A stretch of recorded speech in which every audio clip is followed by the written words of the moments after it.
তোমরা কি জানো কাকাশি যদি কোনো টেলবিস্টের জিনচুরিকি হতো তাহলে কত পাওয়ারফুল হতো? সবার প্রথম চাকরা রিজার্ভ। যদি আমাদের কাকাশি হাতাকে জন্ম থেকেই জিনচুরিকি হতো তাহলে তার কাছে একটা নর্মাল সিনোবির থেকে বেশি চাকরা হতো।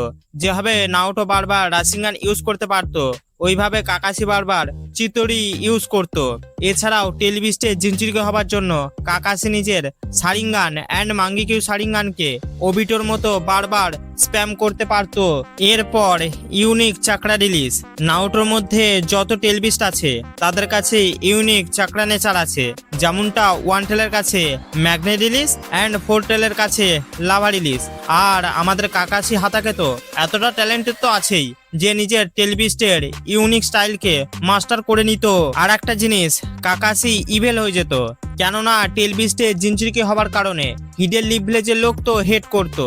বাট এছাড়াও সাকোমাহা থেকে নিজেই সুসাইড করে নেয়, ওই জন্য পরে ওবিটোকে হারিয়ে ফেলে অ্যান্ড রেনকে তো নিজের হাতেই মেরে দেয়। সেই জন্য জিনচুরিকির পেনের সাথে নিজের লাইফের প্রবলেমে সে একটা রোগ নিনজা হয়ে যেত।